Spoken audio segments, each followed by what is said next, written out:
Salut tout le monde! Alors, une petite vidéo encore pour continuer dans le rythme que j'ai repris. Donc hier, j'ai fait une vidéo sur mon premier viol et je vais continuer sur ce thème-là et parce que je crois que c'est important qu'il y ait sur cette terre des gens qui puissent parler pour, je crois, aider en fait au karma de l'humanité, en fait, à que toutes les autres personnes qui sont pas en capacité d'exprimer ou de même de reconnaître, je pense que nous, quand on arrive à parler, on fait monter les fréquences en fait de, de, bah, de, de l'ouverture à l'éveil d'un respect pour soi et d'une conscience collective, d'une bienveillance des uns qu'on a envers les autres. Et je crois en l'effet papillon, de qu'un battement d'aile peut provoquer un tsunami à l'autre bout du monde. Et je crois aussi en la théorie du centième singe, qui est que de par un endroit, en cultivant en manière d'être à un autre endroit qui n'a rien à voir avec cet autre endroit. Les autres personnes, ça a été prouvé avec des singes, les autres personnes qui sont à un autre endroit captent par télépathie en fait. C'est la théorie du centième singe, je l'ai noté dans la description. Donc je vais parler de ce que j'ai nommé on va dire comment dire, l'histoire du pêcheur, du poisson et de l'appât. J'ai été violée, j'avais 15 ans et comme je ne le savais pas, parce que le pédophile là, qui a fait ça sur moi est venu le lendemain à la plage avec nous, donc je n'ai pas imaginé que c'était un viol.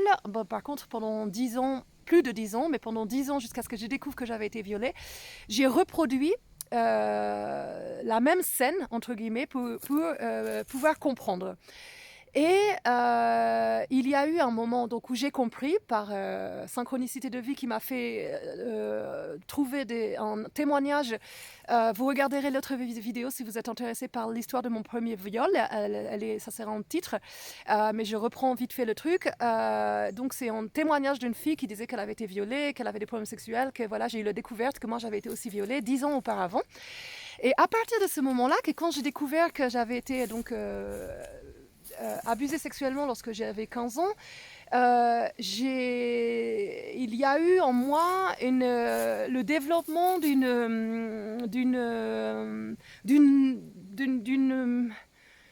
comme d'une situation donc c'était de la dissociation. Ça, je l'ai pu le lire par la suite, parce que lorsque on est violé et qu'on est jeune, mais ça c'est peut-être aussi pas que quand on est jeune, mais c'est aussi beaucoup quand nous sommes enfants, il y a une dissociation du corps et de l'esprit, parce que c'est trop dur pour un enfant de vivre un viol. Donc l'esprit dissocie du corps, et donc le corps reste présent, mais l'esprit part en gros pour pouvoir faire face.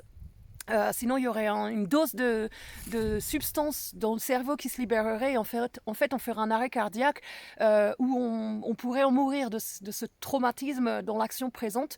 Donc, c'est une réaction de défense et de survie, l'esprit se met en mode de dissociation. Donc tout ça, bien sûr, c'est pas moi qui l'ai dit, hein, ça c'est des trucs que j'ai lus.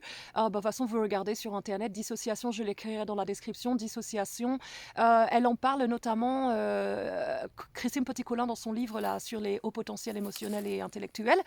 Donc je crois qu'une fois qu'on a dissocié dans sa vie, c'est possible que par la suite, du coup, on reproduise des situations dans lesquelles on va encore dissocier. Et donc moi, c'est ce qui m'est arrivé pendant là, après, donc là, je vous parle lorsque j'ai découvert que j'avais été violée 10 ans plus tard. Donc j'avais 25 ans et maintenant j'en ai 39. Et c'est uniquement cet hiver que pour la première fois de ma vie, j'ai réussi à faire 3 fois donc l'histoire du poisson que je vais vous raconter, de l'appât et du pêcheur. Donc le pêcheur, c'est le violeur.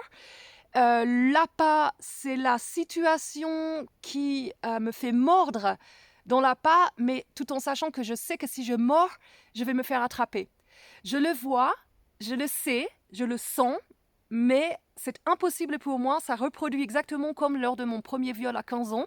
C'est comme si je suis hypnotisée, c'est-à-dire que je vois tout en fait. Je sais très bien ce qui va se passer, mais je suis incapable d'y mettre court en fait. Et c'est uniquement pour la première fois de ma vie cet hiver. Pendant 3 fois, c'était arrivé que je vois l'appât et que je ne mords pas. Et je me suis sauvée de la situation. Et c'est aussi là que j'ai compris que dans tous les abus sexuels que j'ai eus, il y en a beaucoup où en fait, j'aurais pu crier, où j'aurais pu dire non, tout simplement d'un non convaincant. Et en fait, j'ai pas osé parce que j'ai pensé qu'à ce moment-là, ben, si je disais non ou que montrais que je ne voulais pas, je pensais que j'étais en situation de danger. Comme là, par exemple, je suis dans une forêt. Je suis toute seule, donc c'est sûr que là, s'il y a un pervers qui arrive et qui veut me faire quelque chose, si je lui dis non et que je sais qu'il y a personne autour, mais vraiment que je mets ma vie en danger, dans ces situations-là, c'est peut-être mieux de s'offrir plutôt que de se prendre une pierre sur le crâne et de se faire retrouver le lendemain, comme on a pu le voir dans les médias, certains psychopathes qui passent par là. Mais ça, je vais vous avouer quand même, il y a un moment, il faut être réaliste que des psychopathes, il n'y en a pas à tous les coins de forêt. Le pervers du bois, c'est une légende, il y en a peut-être, mais le pervers, il est partout, il n'est pas que dans les bois, il n'est pas que dans la forêt. Donc en fait, moi, si moi, je restais avec ces traumatismes-là de me dire je mets ma vie en situation, ça voudrait dire que je ne pourrais plus vivre ma vie et ce serait une catastrophe pour moi parce que j'aime être toute seule, du fait d'être autiste. J'ai besoin de ça et j'ai besoin de la nature. Donc ça veut dire être seule dans la nature, ça veut dire prendre des risques. Non, il y a un moment, je pense qu'il y a une histoire de karma aussi et il y a une histoire de situation. C'est-à-dire que là, autour de cette forêt, il y a quand même des habitations pas très loin. Et puis, je sens mon instinct. Maintenant, j'ai vraiment appris à développer mon instinct et je sais très bien qu'à partir du moment où je mets les pas dans ce chemin-là que vous pouvez voir qui va descendre, il y a un lac, le chemin fait le tour du lac. Il est comme ça derrière moi, je l'ai descendu. C'est-à-dire que là, au bout de là par là, il y a des maisons et en bas, là, il y a le lac. Donc, en fait, quand j'ai commencé le chemin au niveau de la maison. Pourtant, j'ai croisé 2 hommes et je sais très bien que ces hommes-là vont pas me suivre et qu'ils vont rien me faire. Je le sais, je le sens. Et du coup, c'est important, c'est pour ça, c'est super important de développer ces instincts parce qu'après, sinon, si on a eu des vies comme moi, une vie où on a été très abusé, ben après, on peut plus faire ça, d'aller se promener toute seule dans un chemin, surtout quand on voit 2 hommes juste avant, on s'imagine, on a une parano et des pensées qui vont nous dire, mon Dieu, les hommes vont me suivre, ils vont me violer, ta ta ta. C'est des peurs et tous les hommes ne sont pas des violeurs.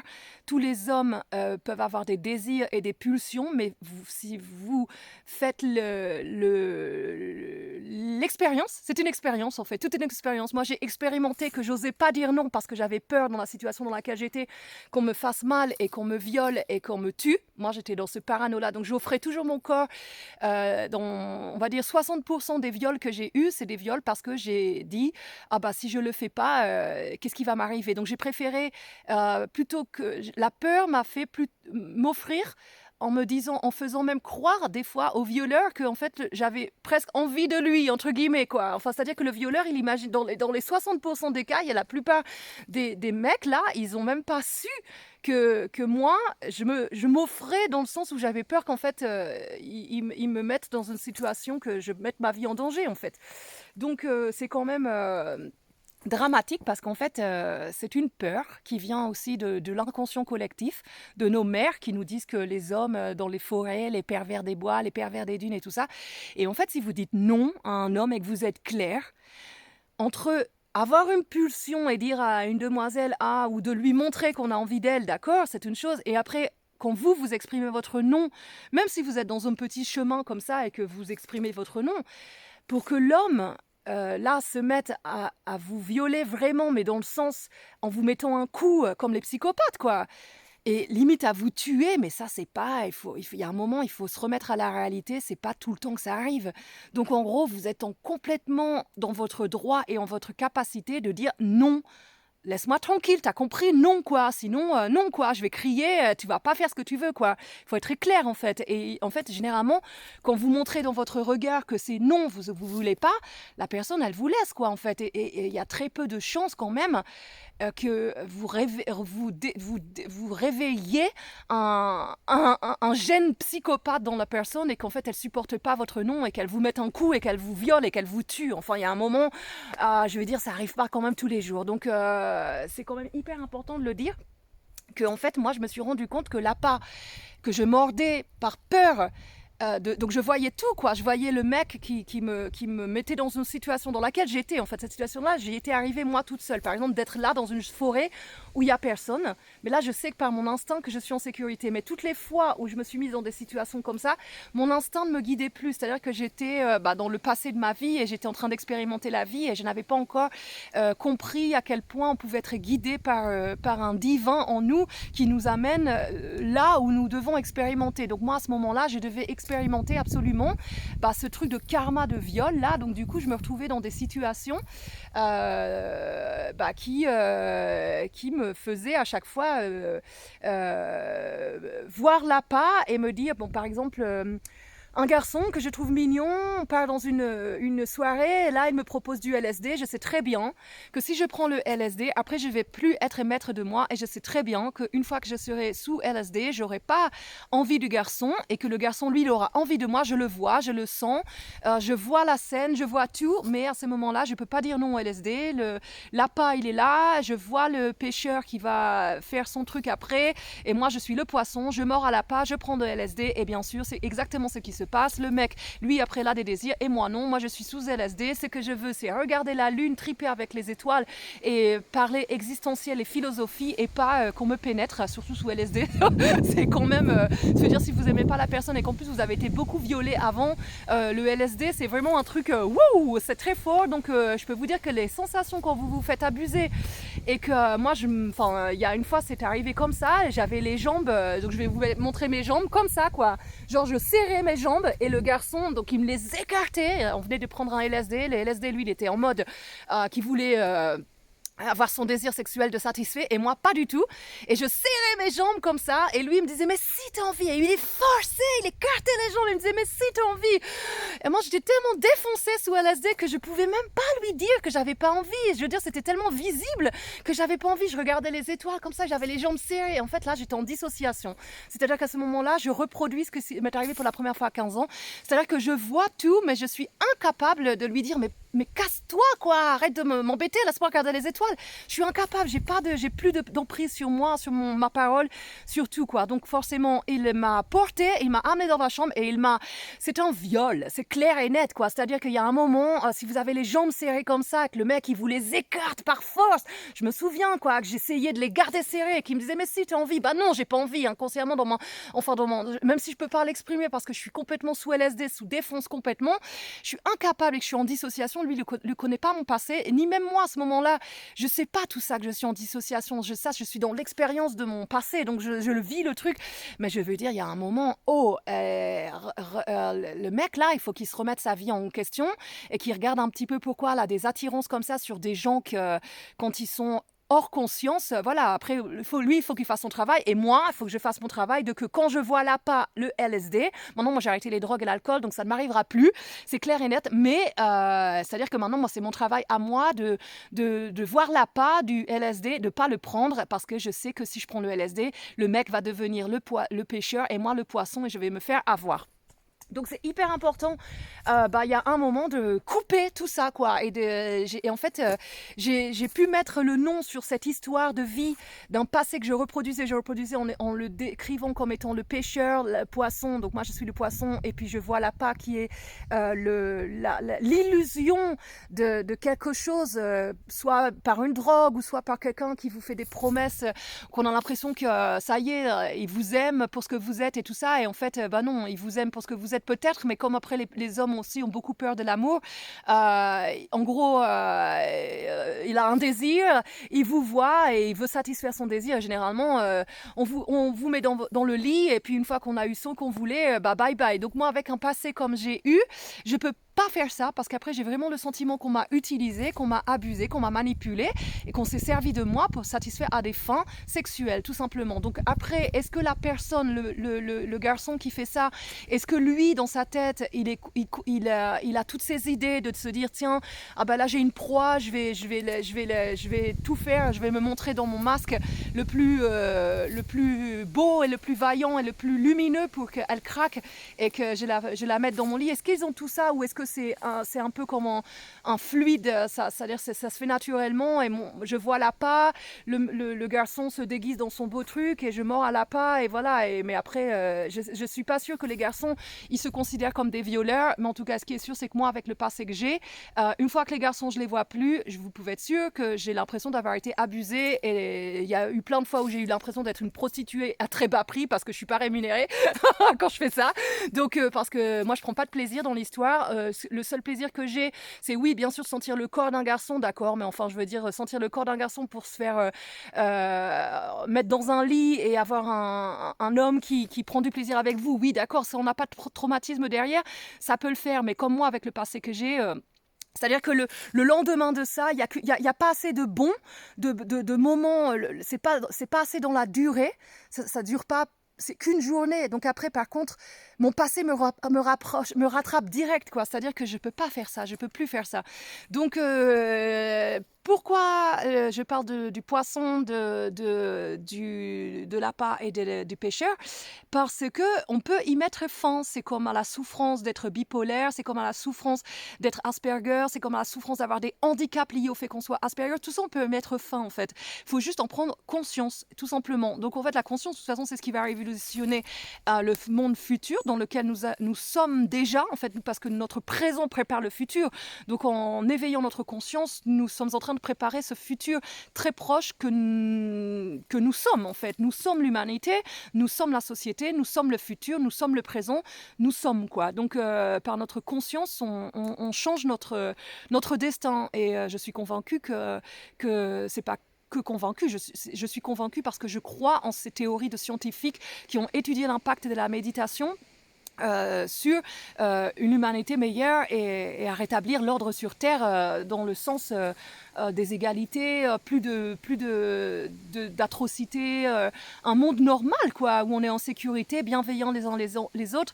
Et apparemment, ça a été prouvé que plus de gens méditeront et plus nous ferons monter les fréquences de l'univers, que les autres capteront ça sans même avoir jamais médité. Puis un jour, ils se réveilleront et ils se diront, tiens, allez, je croise mes jambes et je me mets en lotus.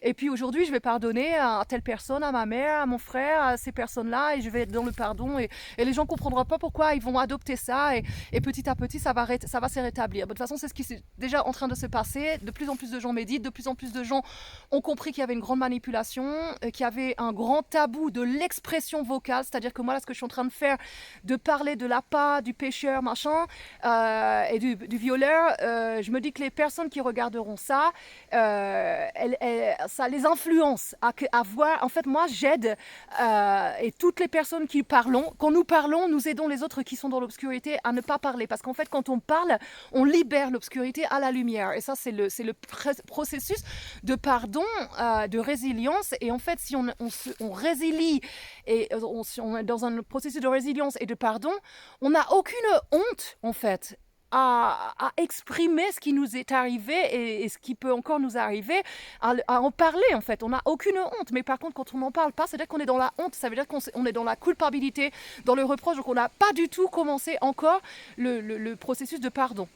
Donc du coup, ce que je voulais dire, c'est que c'est important qu'en fait, quand on se retrouve dans la situation de l'appât du pêcheur qui est le violeur et qui va abuser de nous, de notre faiblesse, de notre incapacité à dire non à une drogue, à un alcool, et qu'on sait qu'une fois qu'on aura fait ça, on va se retrouver dans le lit de la personne et qu'on ne l'aurait pas fait si on n'avait pas pris des substances.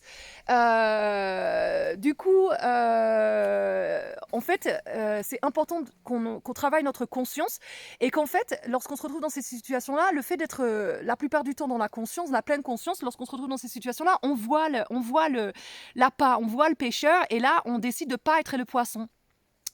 Sachant que si on a cette situation dans notre vie qui s'est reproduite plein de fois, forcément le corps est habitué, le cerveau est habitué, donc il y a une habitude qui s'est mise en place et il faut être patient avec soi-même. C'est-à-dire que même si moi j'ai dit 3 fois non à l'appât de cet hiver, à des situations En plus, c'était pas du tout avec des hommes que je désirais. C'était vraiment là des hommes très malsains, mais ça aurait été avant.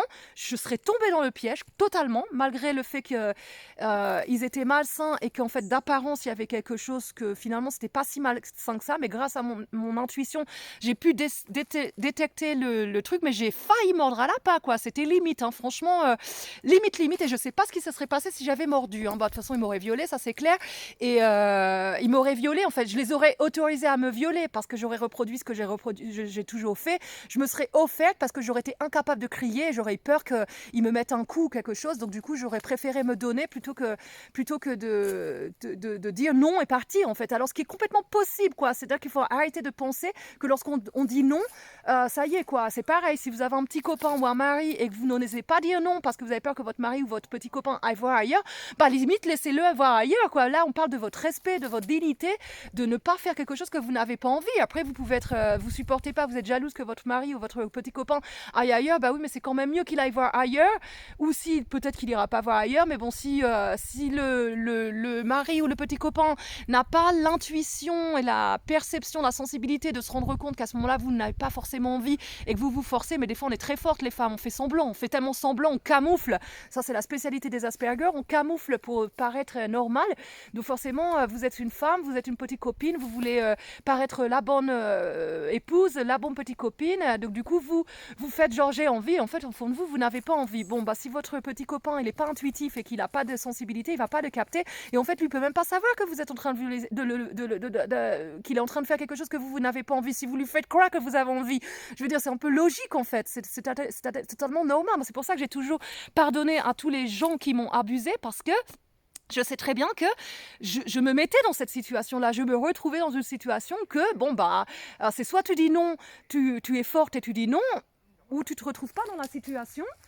Et comme ça, au moins, tu es sûr de ne pas te retrouver comme là dans une forêt et qu'arriverait le pervers des bois et que je me retrouve dans une situation. Mais là, je sais que je suis en sécurité. Mais ce que je veux dire, c'est que c'est soit on évite là, de se mettre en danger, donc comme ça, on ne provoque pas des situations comme ça, ou alors lorsqu'on est dans la situation, on s'affirme en tant que non.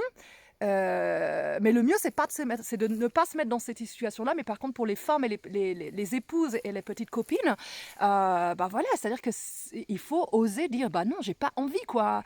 C'est ton désir à toi, c'est pas le mien. Moi, je suis fatiguée, j'ai envie de lire, j'ai envie de faire du yoga, j'ai envie de méditer.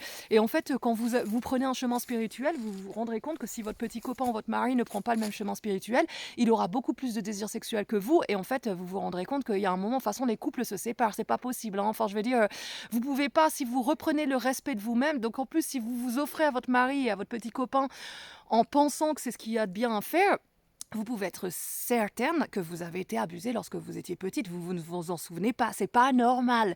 C'est pas normal, en fait, de s'offrir parce qu'on pense qu'on va perdre la personne ou parce qu'on croit qu'on est dans une situation critique. Parce qu'en fait, je voudrais dire, c'est quoi une situation critique? Enfin, je vous dis, les psychopathes, ils sont pas tous les coins de rue quand même. Donc, en fait, quand on se dit, bah tiens, c'est mieux de se faire violer que de dire non, bah là, il y a quand même un problème. Il faut quand même se rendre compte quand même que derrière ça, il y a du passé lourd, qu'on n'en est peut-être pas conscient, parce que si on a été abusé sexuellement avant nos 7 ans, on peut pas s'en rappeler, en fait. Le corps ne peut pas, l'esprit, le cerveau ne peut pas s'en rappeler. C'est la mémoire traumatique et avant 7 ans, il y a une occultation impossible à remettre en place. Donc c'est à partir de 7 ans qu'on peut avoir des souvenirs, des mémoires de ce qui nous est arrivé dans notre enfance. Donc 7 ans, 8 ans, 9 ans, 10 ans, mais avant ça, c'est pas possible. Donc si vous avez eu un moniteur d'école, de colonie de vacances, un prêtre avec les églises, un professeur, un frère, un cousin, un oncle, n'importe qui vous a abusé quand vous aviez moins de 7 ans, vous pouvez pas vous en rappeler plus tard. Par contre, vous avez des comportements sexuels qui sont pas normaux. C'est-à-dire que déjà, vous avez des troubles sexuels, vous avez souvent ce sentiment-là de pas forcément avoir envie et de vous forcer et de le faire pour satisfaire l'autre, bah, vous pouvez être sûr que là, vous avez été abusé. Donc, après moi, là, je vous ouvre la porte d'un travail sur vous à faire lorsque vous verrez cette vidéo-là, parce que vous aurez été attiré par le titre. Vous l'aurez écouté, vous serez arrivé jusqu'au bout, et c'est possible que vous lâchiez le téléphone et que vous fassiez « Oh !»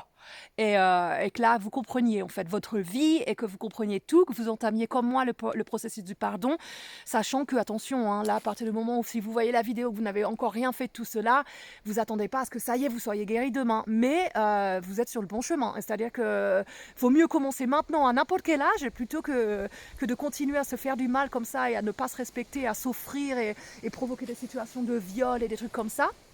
Et il faut mieux s'en rendre compte, même si c'est 40 ans, c'est pas grave, hein. Donc on commence son parcours, on se pardonne, on se dit bon bah ça y est, je comprends pourquoi j'ai fait tout ça, ok, allez maintenant il va falloir que je sois forte, que j'arrête ça, parce que c'est sûr que si je prends des drogues et que je prends de l'alcool, bah forcément après j'ai plus la maîtrise de pouvoir dire non, je suis un objet quoi. C'est-à-dire qu'une femme qui a plus sa conscience et son pouvoir de parole, c'est un objet sexuel pour un homme qui passe par là et qui lui aussi, forcément les hommes qui font ça, vous pouvez être sûr qu'ils ont aussi été abusés sexuellement lorsqu'ils étaient petits. Et comme c'est des hommes, bah du coup, ils ont un peu pas le pouvoir sur nous, mais il y a vraiment ce truc-là dans la société, le violeur et la violée. C'est-à-dire qu'on est là tous ensemble dans le même délire, quoi. C'est-à-dire qu'il n'y a pas de violeur sans violé, il n'y a pas de violé sans violeur. C'est-à-dire qu'on reproduit. C'est-à-dire que le violeur, il va vers la violée qui est dans son karma. C'est-à-dire c'est dans le karma de tout le monde. Il y a eu trop de guerres, il y a eu trop de viols, on le porte tous en nous, même si c'est pas nous-mêmes ou notre mère, mais on porte tout ça en nous. Donc du coup, il faut vraiment arrêter ce truc-là. C'est un carnage qui est en train de se passer et il faut qu'on rentre dans la bienveillance. Et pour rentrer dans la bienveillance, bah, il faut parler et il faut oser regarder sa vie et se dire mais mon Dieu, mais c'est vrai quoi, je me suis offerte, mais j'ai pas le droit de me faire ça. J'ai pas le droit. On n'a pas le droit d'offrir son âme et son corps parce qu'il y a un homme qui nous désire et nous on n'en a pas envie quoi. On n'a pas le droit. C'est sacré quoi. C'est notre personne, c'est nous quoi. C'est-à-dire ce corps, il est le sanctuaire de Dieu. Si vous croyez en Dieu, vous pouvez pas lui manquer de respect. Il faut que vous repreniez conscience et que vous vous pardonniez de tout ce que vous avez fait jusqu'à présent à votre corps et que vous arrêtiez ce cercle infernal. C'est important pour votre évolution sur un chemin de bonheur. Vous n'y arriverez pas quoi si vous voulez être heureux, ou peut-être vous voulez pas, mais si vous regardez cette vidéo, je pense que vous voulez être heureux. Si vous voulez être heureux et que vous continuez à vous faire du mal comme ça, vous n'y arriverez pas, hein, je vous le garantis direct, hein. Franchement là, il y a un moment, il faut se remettre dans la réalité, c'est-à-dire qu'il y a des chemins, là celui-là, il part comme ça, il y en a qui partent droit, qui partent sur les côtés. On peut être sûr que tous les chemins qui nous écartent du droit chemin, c'est quoi le droit chemin quoi? C'est le bonheur. Et c'est quoi le bonheur? C'est pas de se faire du mal et de reproduire des situations toujours comme ça. Donc il y a un moment quand vous voyez une vidéo comme ça, c'est pas pour rien. C'est pas pour rien que vous êtes en train de regarder cette vidéo-là, c'est que vous avez un passé qui vous colle à la peau comme moi. Vous n'étiez peut-être pas conscient, mais là, il est vraiment temps que vous travaillez sur vous pour mettre à la lumière et à la conscience le pourquoi de comment,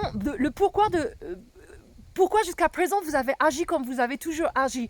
Et il faut mettre fin à ça, il faut commencer à se dire bon c'est tout, là je change ma vie parce que je vais pas faire ça toute ma vie quoi. Bah non, il y a un moment il faut arrêter de se faire du mal. Du coup quand on arrête de se faire du mal, on arrête d'en faire aux autres aussi et du coup après on entame voilà, de la bienveillance pour soi, pour les autres, du respect pour tous. C'est un cercle gracieux, c'est pas un cercle vicieux, c'est un cercle gracieux quoi, voilà, de grâce et de magnificence.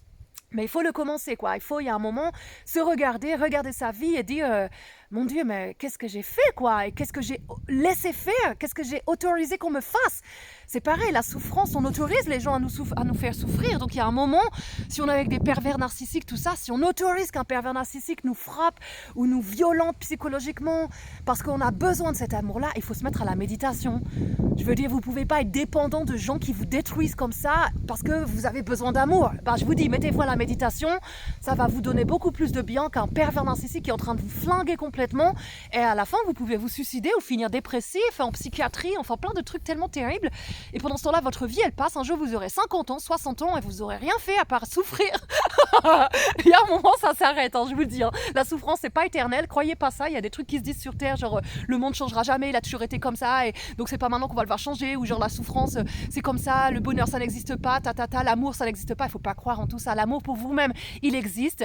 Le respect pour vous-même, il existe. Le bonheur, il existe. Et le monde va changer, bien entendu, puisque nous sommes le monde et nous allons changer. On va arrêter de souffrir comme ça. On va s'y mettre tous, les uns après les autres. Et j'espère que ceux qui regarderont la vidéo se motiveront à être s'autodiscipliner et à se dire, allez, je commence ce parcours de reconversion vers un être différent de ce que j'étais jusqu'à présent et je souhaite devenir quelqu'un d'autre. Et qui je veux devenir? Qui est-ce que je veux devenir? Eh bien, il faut que vous cherchiez là, la personne que vous voulez devenir. Moi, je veux être un Bouddha, voilà, illuminé, qui n'est plus atteinte par rien, mais en gardant ma compassion et en étant dans la lumière et un être éveillé, de conscience, plein d'amour et éliminer toute cette souffrance que j'ai en moi et que je reproduisais. Voilà, il faut que vous demandiez qui je veux être et que vous fassiez tout pour devenir cette personne. Et je peux vous garantir que si vous voulez être heureux, il n'y a pas d'autre choix que de se dire, en gros, c'est ça, on doit tous être des Bouddhas, quoi. En gros, c'est ça. Hein. Pourtant, je suis tatouée de tous les côtés, j'ai des rastas, machin. Le Bouddha, c'est pas genre en toge orange, moine bouddhiste perché dans sa grotte. Non, non. Un Bouddha, c'est un être illuminé qui a atteint un niveau de conscience suffisamment élevé pour ne plus se faire de mal, tout simplement, et ne plus en faire aux autres. Voilà. Eh bien, je vous souhaite le meilleur. J'espère que cette vidéo vous aura été bénéfique pour un parcours d'épanouissement, vers un bonheur, vers une reconstruction, vers une transformation. Voilà, parce que c'est possible de se transformer et en fait, ça peut être relativement rapide à partir du moment où on s'y met et qu'on se tient à ce qu'on se met et que lorsqu'on fait des faux pas malgré le fait qu'on ait dit on se transforme, parce que comme je vous dis, il y a une habitude derrière tout ça, donc quand on a reproduit plein de choses, des fois c'est possible que malgré qu'on veuille être quelqu'un de bien, on s'écarte du chemin, mais c'est pas grave, on est conscient, on a vu que oups, j'ai dérivé, on revient sur le chemin et on continue notre chemin sur le bonheur. Vers le bonheur qui est pas une destination, qui est un chemin. On y est quoi, mais il faut vouloir être heureux et il faut vouloir se transformer et cette transformation elle est pleine de bonheur en fait. Donc du coup le bonheur c'est la transformation, c'est le moment présent, la réconciliation avec son passé, construire son futur en acceptant ce présent et en visualisant un futur qu'on veut devenir et en travaillant dans son présent pour être ce qu'on veut dans le futur. Le futur, il dépend de ce que vous êtes dans le présent. Donc, et il dépend aussi de votre passé. Mais c'est-à-dire qu'il ne faut pas se raccrocher au passé et c'est croire que c'est pour toute la vie. Non, non, ça se change et tout se change. Voilà, voilà. J'espère que ça vous motivera. Et que moi, personnellement, je ne suis plus du tout la même. Il y a 20 ans, j'ai 39 ans, donc on va dire de mes 15 ans à mes 30, c'est-à-dire que je me suis transformée. Voilà, je suis devenue quelqu'un d'autre. Et je n'ai pas fini encore, mais je crois que j'ai déjà fait un bon parcours sur un parcours de transformation. Je pense que j'ai marché sur le chemin déjà du bonheur. Là, je suis en train de marcher depuis déjà au moins 60%. Il me reste encore 40%, on va dire, c'est des chiffres, hein, c'est comme ça, c'est pour vous compreniez, mais j'ai déjà fait un beau parcours, je peux être fière de moi, je suis très fière de moi d'ailleurs. C'est ce qui me donne la motivation de faire ces vidéos-là et de pouvoir vous regarder dans les yeux, dans les yeux, dans la caméra, sans honte et avec fierté. Bien sûr, je suis fière de moi, quoi, c'est clair, sans être fière d'un ego surdimensionné, genre je suis fière sans raison. Non, je suis fière parce que je veux être quelqu'un d'heureuse et parce que je travaille à mon bonheur et parce que je travaille à que mon bonheur vous serve à vous pour vous motiver à travailler à votre propre bonheur, quoi. Et bien sûr, je peux être fière de moi, quoi. Et si je suis pas fière de moi, qui va l'être alors? Enfin, je veux dire, bien sûr, je fais partie des bonnes personnes de cette terre. Après, j'ai fait plein de bêtises, mais je me pardonne parce que ces bêtises, je les ai faites parce que, vu mon passé et en plus, si je suis Asperger, du coup, forcément, ça arrange rien et c'est normal. J'ai fait une expérience de vie. J'ai goûté, j'ai souffert, je veux plus souffrir. Et voilà, je me suis transformée, je suis encore en train de me transformer et je me pardonne à chaque faux pas que j'ai fait. Si jamais j'ai une tentation et que j'arrive pas à y résister, ce qui est quand même de plus en plus rare, notamment avec les hommes qui me proposeraient de goûter à l'amour, j'ai suffisamment du mien. Là, je comprends vraiment que ça, c'est clair et net que ça ne m'arrivera plus. Enfin, j'espère. Et tout au moins, si jamais je craque, eh bien, je me pardonnerai. Je me dirai, c'est pas grave, Anoki, tu as fait ton mieux, continue. Et la prochaine fois, tu vois pas, essaye de ne pas l'attraper, quoi, tout simplement. Regarde, et jusqu'à présent, j'étais persuadée que j'étais guérie. Bon, j'ai eu un événement qui m'a fait voir que finalement, l'habitude du cerveau peut revenir vite et qu'on peut quand même voir l'appât et encore y mordre malgré qu'on n'y a pas mordu pendant 3 fois. Donc, mais c'est pas grave, je me pardonne, je n'y mordrai plus la prochaine fois parce que je sais que ça me fait beaucoup plus de mal de mordre à l'appât plutôt que de l'observer et de ne pas craquer pour une nuit d'amour, soi-disant, parce que ça, ce n'est pas de l'amour. Hein. Un garçon qui vous prend pour une nuit et qui vous dit au revoir le lendemain, Il a beau vous dire plein de belles choses, il vous aime pas, hein, parce que si vous aimez, il voudrait pas que vous partiez déjà, hein. Donc voilà. Donc voilà. Eh ben, je vous souhaite le meilleur, comme d'habitude, hein. Toujours, on va souhaiter le meilleur et meilleure énergie pour avoir la force en nous de se battre contre nos vieux démons. Là, c'est des vieux démons qui nous collent à la peau et il faut s'en débarrasser, quoi. Et du coup, il faut pratiquer, ça se pratique. Il faut prendre une nouvelle habitude de vie, de se faire du bien, vraiment, de faire que ce qui nous apporte réconfort à nous-mêmes et bonheur, joie de vivre et respect. Tout ça, ça se pratique. Et il faut le pratiquer toujours, jusqu'à ce que nos vieux démons ils soient tellement oubliés par cette nouvelle pratique qu'à un moment, ces vieux démons ne reviennent pas. Mais tout le temps que vous pratiquez et que les vieux démons sont encore là et que la pratique, elle n'est pas encore assez mise en route, les vieux démons, ils vous collent à la peau, quoi. Et il y a toujours un moment où la tentation, elle sera plus forte et vous craquerez. Donc, il faut être super fort, il faut être super autodiscipliné. Si vous voulez être heureux, je vous garantis que c'est un choix que vous devez faire. Et si vous faites le choix, accrochez-vous parce qu'il ne faut pas lâcher l'affaire. Faut pas lâcher l'affaire pour être heureux. Donc, du coup, moi, je lâche pas l'affaire. Et j'ai pas l'intention d'être malheureuse ni de me suicider de nouveau et encore moins de sombrer dans la dépression. Et je vais être heureuse et je vais tout faire. Et je le suis et je vis la vie et je continue. Et si jamais je craque, et ben, je me pardonne et tac, je recentralise et j'oublie. Et ça me sert de leçon et point barre. Et il y a un moment, je sais que la pratique, elle va tellement être dominante. C'est comme la méditation, comme le yoga. Je parle toujours de la méditation, mais il y a le yoga aussi qui aide beaucoup pour centraliser esprit, corps et reprendre le respect de son corps. C'est hyper important en fait le yoga. Je parlerai à chaque fois maintenant je dirais méditation et yoga parce que jusqu'à présent je disais méditation, mais c'est vrai que sans le yoga je pense pas non plus que je serais celle que je suis aujourd'hui et sans le yoga je pense pas que j'aurais connu le chemin de la méditation. Ça a d'abord été le yoga puis la méditation qui s'est joint au yoga.